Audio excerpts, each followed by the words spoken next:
What does it take to rebuild a life when the one you love shatters it with a single word? Break. The rain was relentless that night, drumming on the windshield as I sat in my beat-up sedan, parked outside the house I'd called home for 7 years.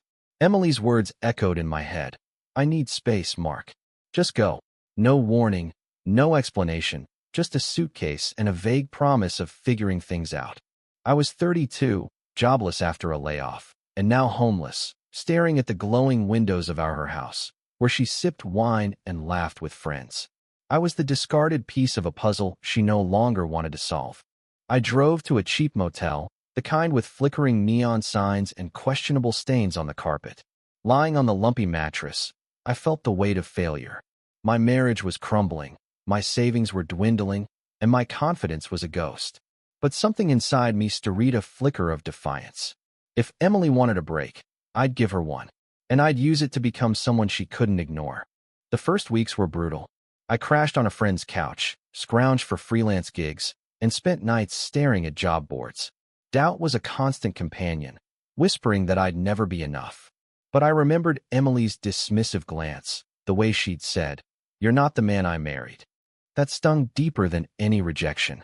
I wasn't that man anymore, but I could be better. I started small.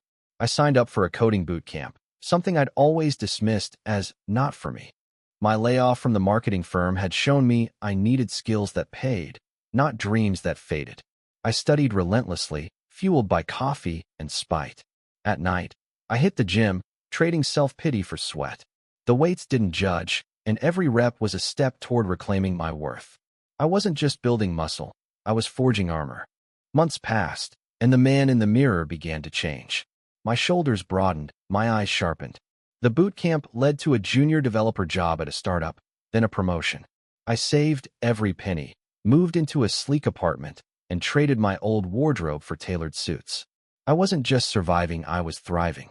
But the ache for Emily lingered, a bruise that wouldn't fade. I wondered if she'd noticed my absence, if she regretted her choice. Meanwhile, I heard whispers through mutual friends. Emily was struggling. Her freelance art career hadn't taken off, and the house was a mess of unpaid bills and unfulfilled dreams. Guilt tugged at Mesh was still my wife, after all, but I pushed it aside. She'd made her choice. I had to make mine. A year after that rainy night, I stood at a tech conference, presenting a project I'd poured my soul into. The crowd applauded, and I felt a surge of pride I hadn't known in years. That's when I saw her. Emily, in the back row, her eyes wide with disbelief. She looked tired, her vibrancy dulled by stress. I barely recognized her, and from her expression, she barely recognized me.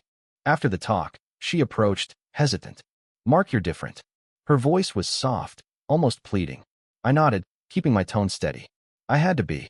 She apologized, words tumbling out about regret and loneliness, how she'd thought a break would fix things. I listened, but the man she'd kicked out wasn't there anymore. That Mark had been broken, but this one? He'd rebuilt himself, piece by piece. I didn't gloat. I didn't need to. My success wasn't about her, it was about me. I'd learned to value myself, not through her eyes, but through my own. "I hope you find what you're looking for," I said, meaning it.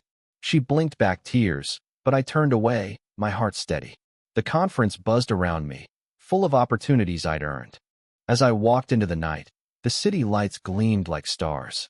I wasn't the man Emily had married, nor the one she'd discarded. I was someone new, someone who'd turned pain into power, rejection into reinvention.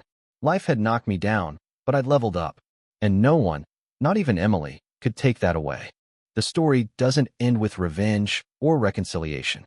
It ends with the truth. Sometimes, the people who break you give you the chance to build something better. I wasn't unrecognizable to Emily alone, I was unrecognizable to myself. And that was the greatest victory of all.